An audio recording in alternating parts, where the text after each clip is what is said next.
A network of ominous towers rusting away in the North Sea.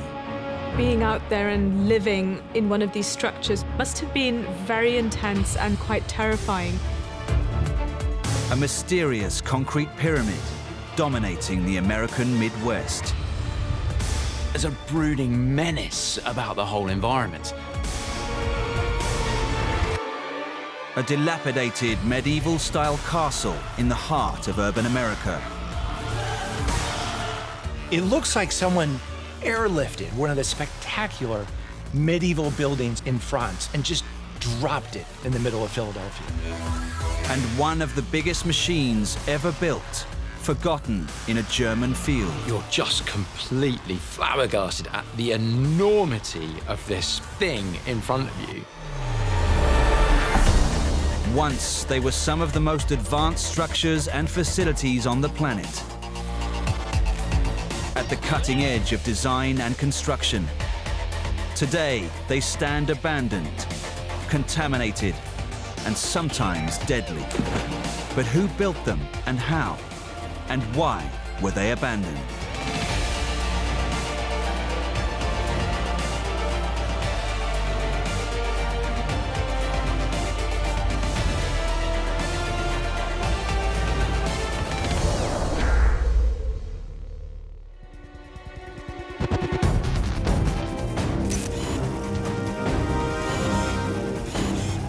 Off the east coast of England, at the mouth of the River Thames, a group of bizarre, rusting structures hover above the horizon, like something from War of the Worlds.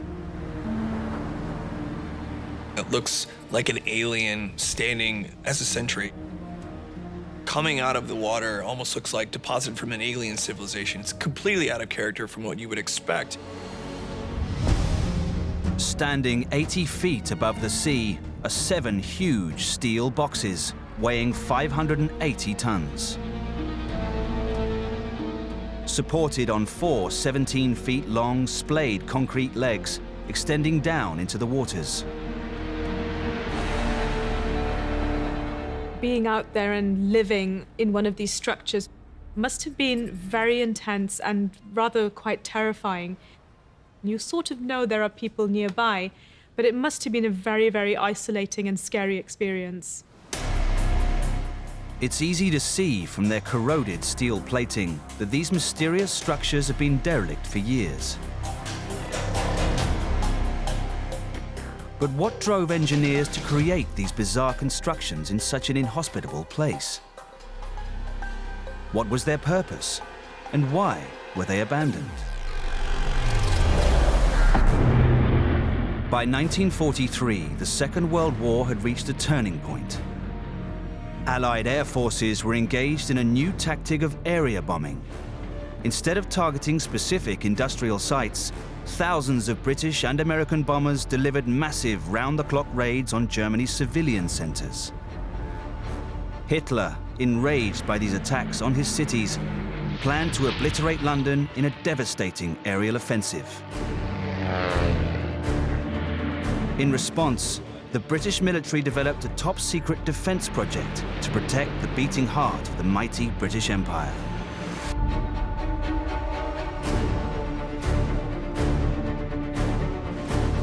The River Thames was crucial to London's survival. This lifeline allowed supplies to flow into the city, whilst delivering tanks, planes, and ships made in its factories to the front lines. Churchill and the British had to make sure that nobody ever came up the River Thames to threaten London again. The designs were like nothing seen before. Often really sound, practical engineering solutions can be born out of what's a very difficult and tragic situation. Britain's solution to the Nazi threat was the Red Sands Sea Fort.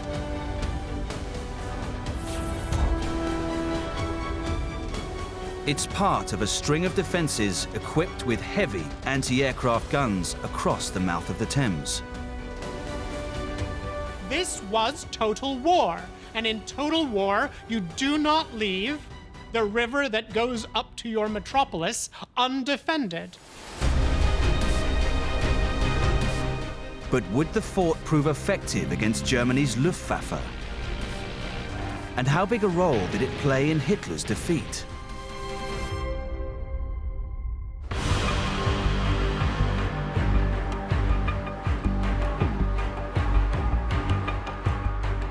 Construction began in 1942. In the past, creating defenses at sea had been a long and complex process. But for this project, the engineers decided to try a new building technique, and it began on land with prefabrication. Taking a fort, constructing it in an easy location, and then floating it out into a strategically beneficial location was a groundbreaking and very important innovation in terms of offshore construction and engineering project. Each fort consists of a concrete grid base with angled legs.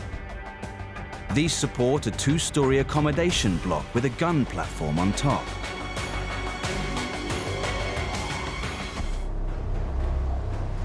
So there's two really basic principles of structural engineering that have been used in the design of these towers. The first one is making sure that the weight of the structure is as low as possible, because the lower that is, the more stable your structure is. The second great principle that we're seeing is the use of a triangle.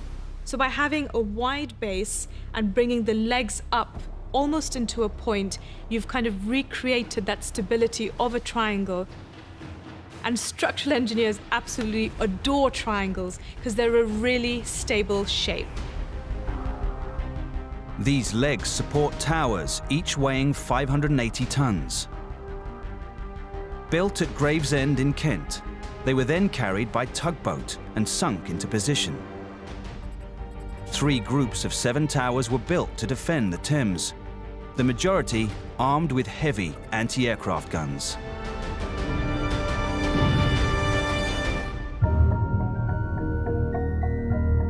David Phillips is part of Project Red Sand, established to preserve and restore these historic structures. This is the whole heart of the operation. We are now on the platform with a 3.7-inch gun, of which there are 3 others on each of the other gun towers. The gun that was out here was very effective. They were controlled by radar and a Sperry predictor, which was a piece of kit that sat between the radar and the gun, which could automatically get the gun to lock onto their target.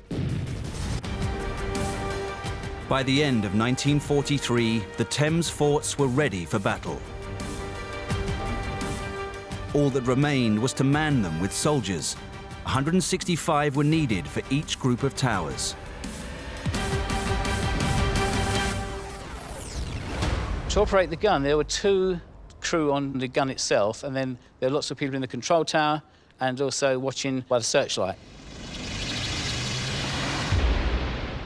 Soldiers manned these remote and isolated forts for a month at a time, ready to rapidly respond to incoming planes.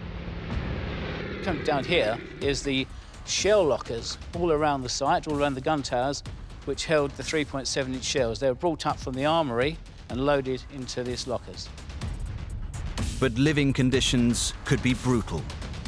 Since this was a military structure, the human consideration of the occupants was probably not a priority. It was more about, can it withstand the weather? Can it withstand an enemy attack? And then let's worry about the comfort of the operators. If it meant using thousands and thousands of rounds of ammunition to try to shoot down only a few German aircraft, that's what you do. And if it meant that soldiers and sailors had to live under miserable conditions in the North Sea in all kinds of weather, with only a little bit of fresh water and only occasional resupply, that's what you do.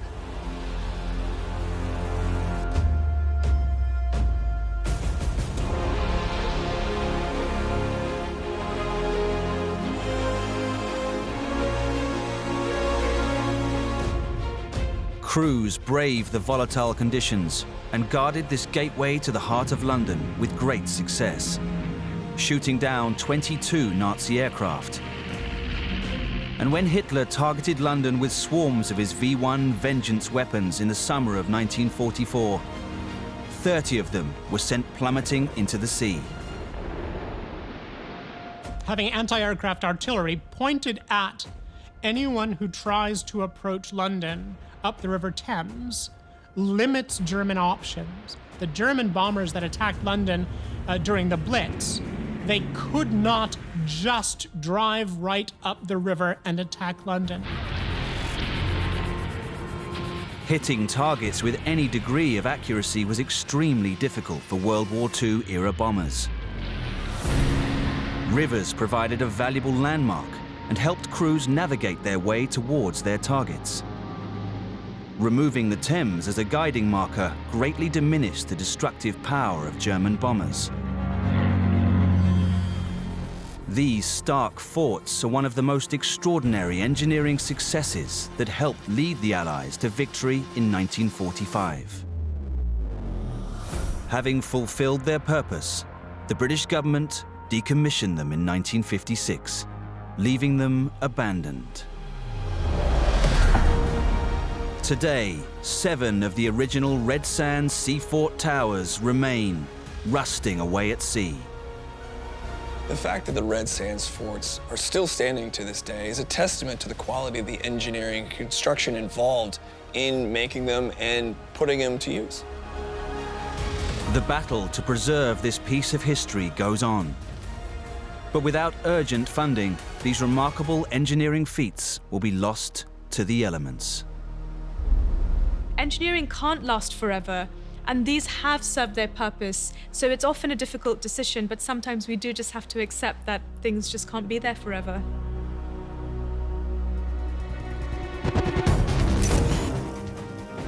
Across the Atlantic Ocean in North Dakota, just 15 miles from the Canadian border, stands one of America's most incredible and mysterious structures.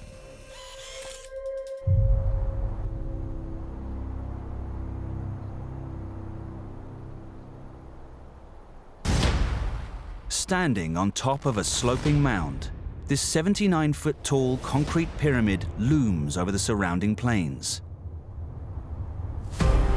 This thing looks downright sinister.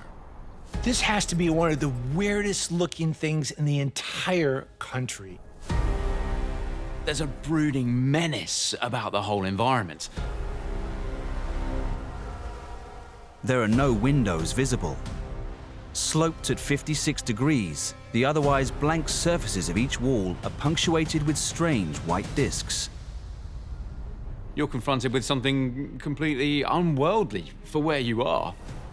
This giant structure has the impression of an Aztec pyramid. The pyramid lies at the center of a 470-acre field, surrounded by dozens of mysterious manholes, security fences, and derelict guard posts. This is no ordinary industrial complex. When you get closer, you can see this was some kind of military installation. But what? These monolithic structures springing out of the ground? You have a concrete parking lot that has hatches and pillars. What is this? Who built it, and why? And why was this giant pyramid abandoned? During the Cold War in the early 1960s, the nuclear arms race between the Soviet Union and the United States was reaching crisis point.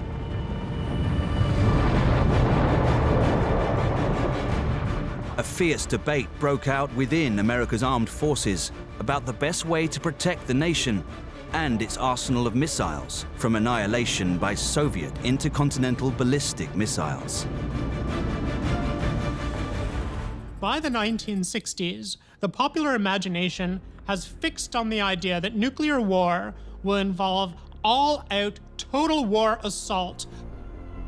Nuclear Armageddon was very much on the horizon. The potential for mass destruction was very real. The Soviet Union truly respected one thing only, and that was military force. And so we had to show that our technology was equal or better than theirs. The US Army raised the stakes of military defense and developed this: the Nakoma anti-ballistic missile system. At the heart of the complex was a state-of-the-art radar. This is a one-of-a-kind radar system that was constructed at the height of the Cold War, the height of American paranoia. Construction of the installation began in the late 1960s. Teams of engineers excavated nearly 1 million cubic feet of earth to create a vast pit, 53 feet into the ground. Lined with concrete and reinforced with 22,000 tons of iron and steel to shield against nuclear electromagnetic radiation.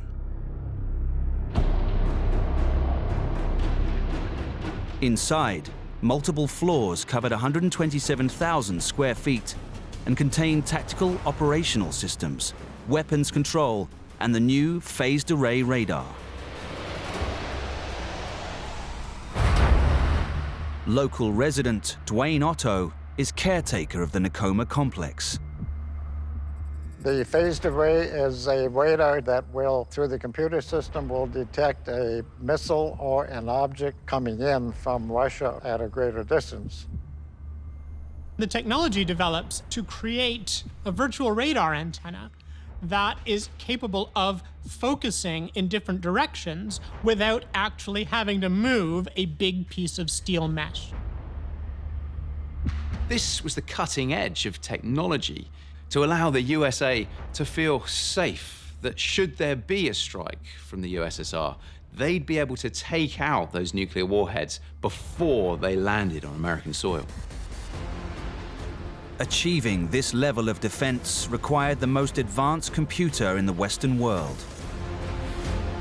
Engineered to handle 10 million instructions per second, the radar's computer was located deep beneath the blast-proof pyramid. It controlled an on-site fleet of 46 missiles held in underground launch silos, designed to shoot down incoming Soviet weapons, all directed by the huge circular radar dishes mounted on each side of the pyramid. The Nakoma system was operating at the limits of 1960 technology. And the biggest problem they had was you had seconds to decide. Are you going to fire your missile to stop that missile? Or is it a decoy? Is it something else? To be effective, it had to be able to simultaneously target multiple Soviet nuclear missiles. The radars could detect a Soviet missile incoming and give 6 minutes warning. The missiles could hit a target on 30 seconds notice. That meant that as long as the big computers could make their decisions fast enough, a nuclear-tipped missile could be in the air and intercepting an inbound Soviet ICBM in time to blow it up. Refining these technologies took many years. Eventually, by late 1975, the Nakoma base was fully equipped with both long-range Spartan and short-range Sprint nuclear missiles. These weapons ensured they would have 2 chances to take out incoming Soviet missiles.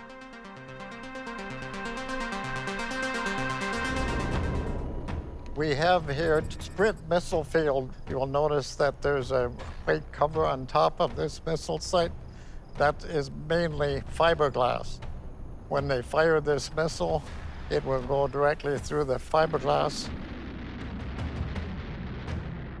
When they launch these Spartan missiles, you'll notice that there is a steel rail on each side.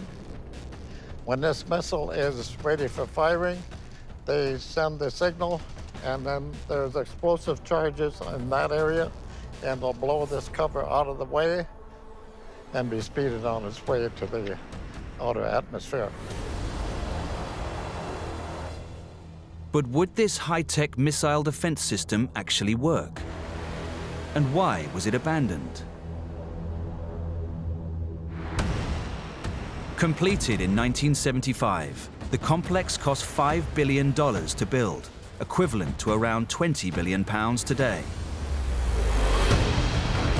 Those missiles were so fast and so accurate and directed by radars that were so powerful that the United States was able to demonstrate its capability to the point at which the US could be made invulnerable to Soviet attack, scared the hell out of the Russians. In 1976, however, the American political climate took a turn.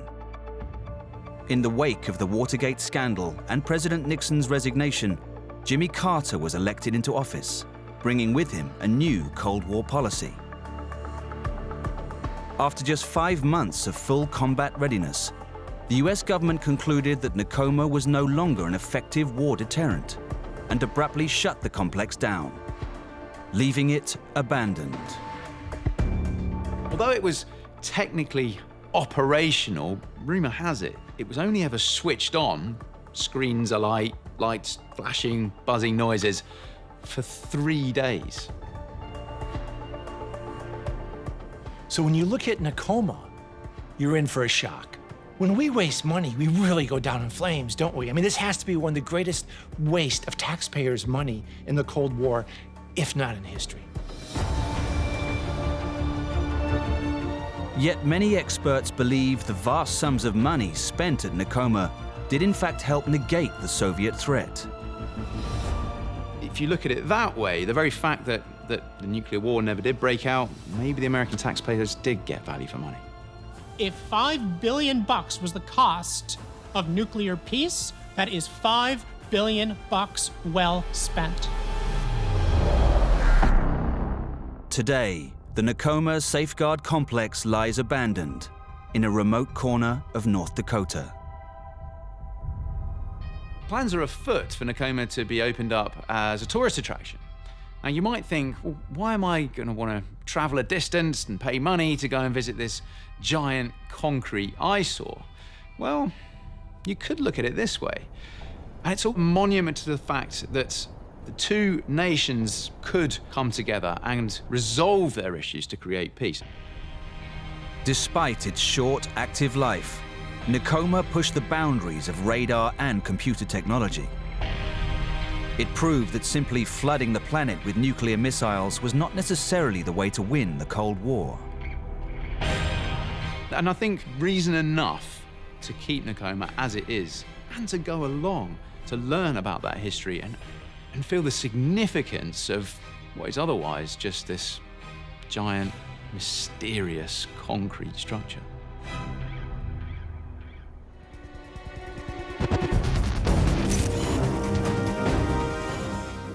"1,500 miles away, an unusually shaped complex sits empty in the heart of the densely populated city of Philadelphia.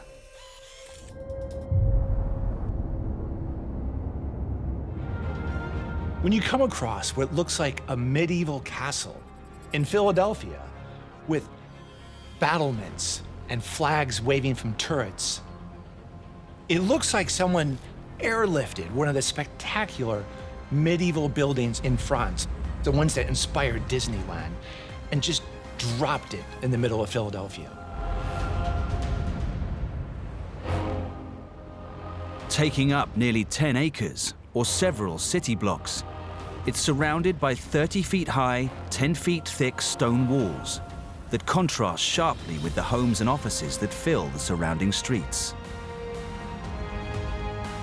With 7 corridors extending outward from an octagonal central hub, this foreboding complex is shaped like a giant wagon wheel.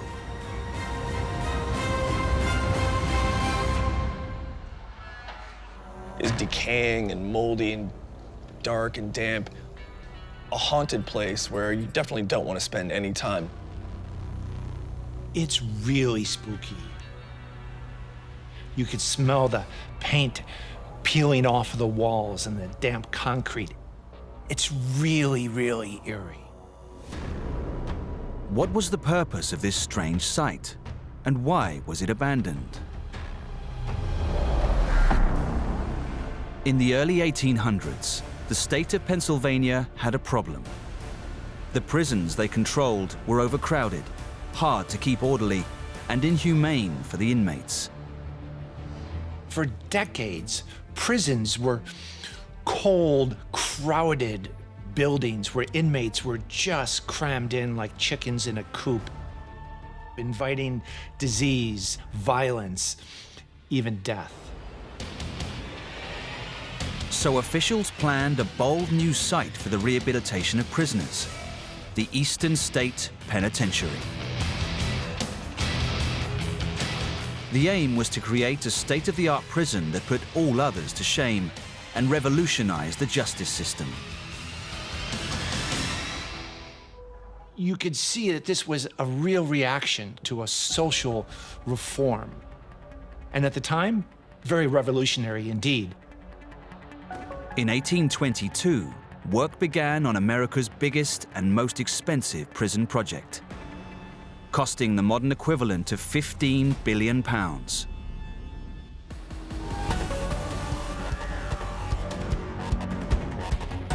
Sarah Jane Elk is president of the Eastern State Penitentiary. The architect of this prison, John Havlin, had to think of all the daily needs of a person while they were by themselves. So consequently, this prison was built with central heat, central plumbing, ventilation. It was the first environmentally controlled place for human life. It was a drastic change from the chaos and violence of ordinary communal prisons, which experts believed gave inmates no chance of reform. In 1829, this humanitarian prison opened. The purpose behind the design was to give occupants their own space. Each inmate has their own cell. They also have their own little skylight. And this is interesting because the whole thinking was about social reform.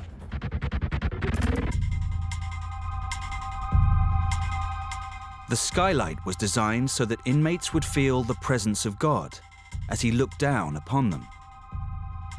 The idea was, we're not just going to punish prisoners, we're going to allow them time to reflect and repent. The word penitentiary comes from repent. So they isolated each prisoner by himself in a cell. They didn't get to talk to each other. They were supposed to spend their days in quiet contemplation of their crimes. Prisoners were let out of their cells twice a day for exercise in an individual open-air yard. And the idea here was the fresh air and sunlight would keep people healthy. The initial design featured 450 individual cells. To supervise this many people in an ordinary prison would take an army of guards.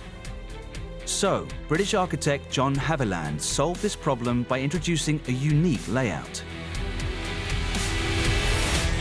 The really ingenious design of having what is effectively a wagon wheel, a central hub where the guards can look out in every direction and see the cells going off in the distance. The design of the penitentiary was actually extremely innovative, which meant that a small group of guards could keep an eye on the whole prison from that one location. However, creating a model prison to revolutionize the treatment of offenders was not cheap. It was one of the most expensive public building projects ever carried out in the US. This is 1828. Now, each inmate has their own central heating, their own wash basin, their own flush toilet. Now, let's put that in perspective. The White House, the president, he doesn't have his own flush toilet. These guys do. Prisoners were in solitary confinement, but they did have enough food. They weren't threatened by violence from other prisoners. You can see why the founders of the prison thought it was a step forward. Would this revolutionary prison actually rehabilitate the inmates? And why was it abandoned? After just a few years of operation, problems began to surface. By the 1830s, engineers had to expand the penitentiary and alter the design in order to accommodate a growing number of inmates.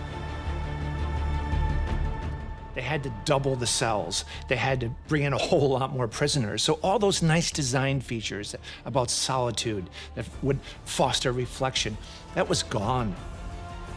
The prison kept working.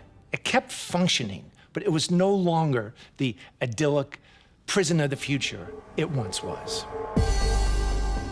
Even the advanced features of the cells failed to work as planned. There were furnaces at the end of the cell blocks, and they were to heat the tunnels underneath the cells, and then the air was to flow in. But the people closest to the furnaces were getting carbon monoxide sickness, and the people on the other ends were getting frostbite. The flush toilets were flushed twice a week by the prison guards. Twice a week. And hence the stench that this created, it was legendary. On a practical level, the whole idea of rigid separation of prisoners proved impossible to maintain. Cells designed for one man soon housed 2 or 3.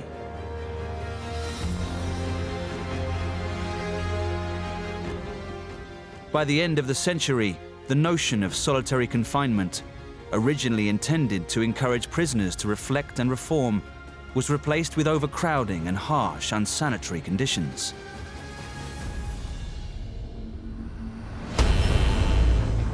In 1929, the prisons still employed solitary confinement to try and rehabilitate one of the most notorious criminals of all time.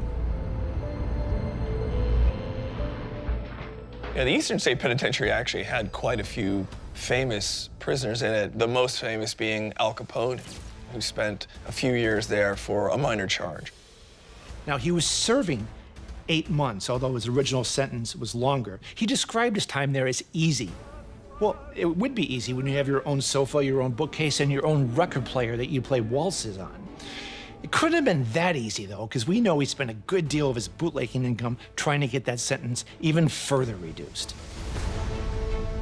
For 42 more years, the prison continued to operate despite its notorious conditions.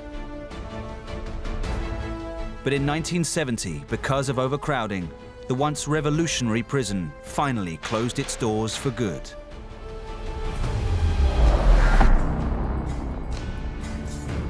Today, the dilapidated Eastern State Penitentiary lies deserted in the middle of bustling Philadelphia. After it was closed, the whole site became abandoned. But then a consortium of concerned citizens got involved and said, no, this is a historic landmark. We need to make it into a museum. And that's what it is today, and that feels about right. Despite its many drawbacks, the groundbreaking design was copied all over the world. More than 300 central hub prisons were built. Yet the whole concept of solitary confinement came to be seen not as a way of reforming criminals, but as a punishment in itself. At the time, it was thought to be this very enlightened, gentle way to treat these prisoners, give them time to reflect. But in fact, it was solitary confinement, a very cruel punishment to isolate people. Spending months and years in these cells all by yourself, it's really hard to imagine.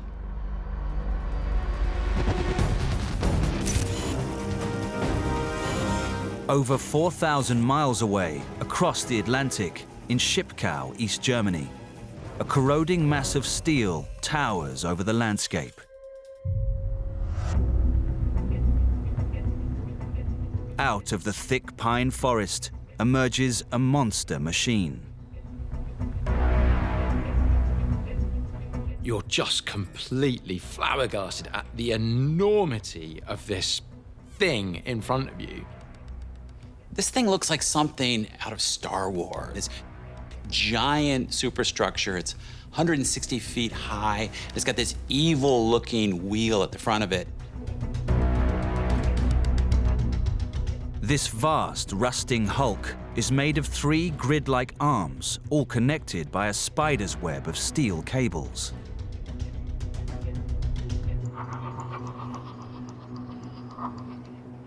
It's very science fiction. You'd be forgiven for thinking this is definitely some kind of contraption built by an evil genius planning to take over the world. It's just unbelievable. Incredibly, this metal leviathan was once mobile. 2 huge tank-like tracks support 4,000 tons of weight.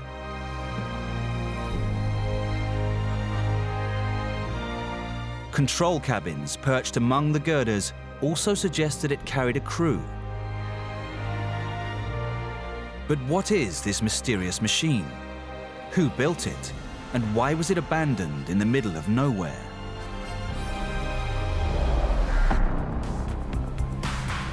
In the 1960s, communist East Germany was changing its economic policies in an attempt to boost industrial growth. To fuel its power stations and meet energy demands, they tapped into their key energy deposit, brown coal. Huge deposits lay just below the surface. Getting at it, however, was costly and incredibly labor-intensive.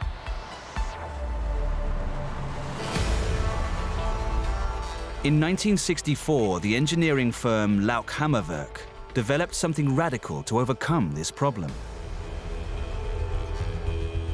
When designing structures at such a scale, engineers face many challenges, mostly due to the sheer size. Things weigh so much that modern materials are almost at their limit. When you take a closer look at some of the elements on the extremities of this giant monster, you can slowly figure out what the purpose of it was. This is Schaufelradbagger, or Bucket Wheel Excavator 258. It's one of the largest machines ever built. Nicknamed Bagger 258, this is a strip mining excavator designed to remove earth and rock to expose veins of brown coal that run just beneath the surface. There is nothing delicate about strip mining with Bagger 258. This thing removes yards of earth at a time in this great big long trench, following the coal underneath the Earth's surface until you get down to what you're after, the coal. While the company manufactured 13 types of these machines, they only made one Bagger 258. And they unleashed it in 1965. The key element of the bagger is its immense cutting wheel. 40 feet in diameter, each of its 10 buckets can hold 50,000 cubic feet of earth and rock, allowing it to cut deep into the surface at astonishing speed. This thing is shoveling up thousands of tons of earth and rock at a time before dropping it onto its own conveyor belt to shift it away, all the while trundling along on its tracks to continuously eat up the earth in front of it. The machine doesn't do it justice. This thing's a factory on tracks. Bucket wheel excavators are amazingly complex in terms of their abilities to move, function, and otherwise just do their job with a minimal amount of human involvement. When you see the size and the complexity of Bagger, you'd imagine it would need an army of people to actually operate it. But that's not the case. It only takes 5 people to run, and all of them are situated on board. So whilst it might have cost the Earth to build, running it comes relatively cheap. There's a trade-off between building one machine that's really big and using dozens or hundreds of trucks and shovels. Obviously, if something breaks, you're in trouble and you need to shut down. But overall, the bucket wheel excavator is so much more efficient that it's worth the risk.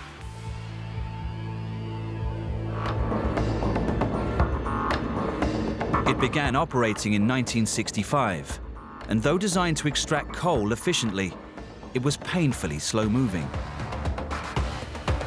Weighing around 4,000 tons, it could only move at 6 yards a minute.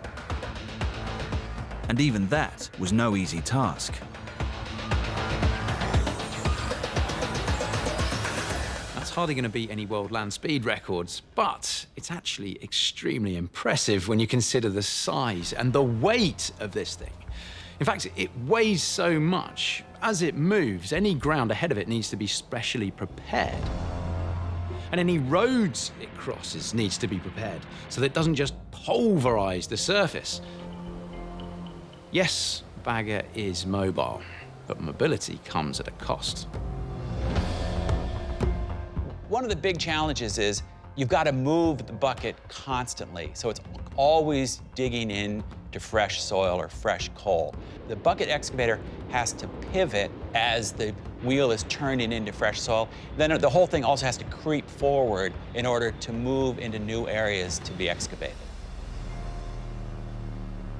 That wasn't the only operational hazard facing this engineering giant.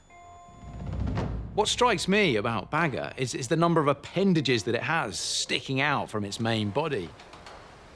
You've got a spoil arm sticking out the back that then spits out all of that earth into trucks waiting to take it away. But crucially, you also need a counterbalance arm. Now this counterweights the forces and the stresses at the front of the machine as it digs through the earth. Otherwise, the whole thing would just topple over. For decades, Bagger 258 successfully mined coal across eastern Germany. Even after German unification in 1990, it continued to fuel the country's energy needs until 2002.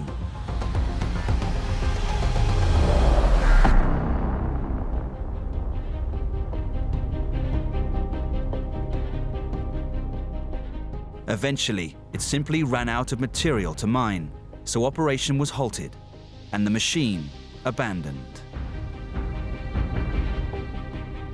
Today, the Bagger 258 is rusting away in a remote and empty field. But in more ways than one, it's left an indelible mark on the landscape.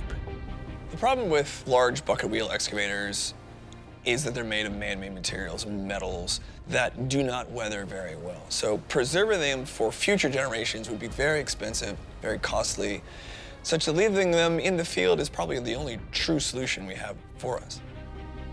Bagger 258 has been left to rot. It has been abandoned. But maybe that's not such a bad thing. Rightly or wrongly, we're still massively dependent on fossil fuels today.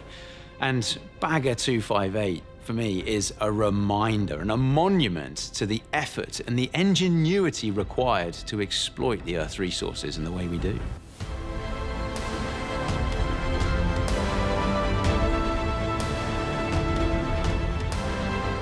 Now abandoned, they were once on the cutting edge of human engineering.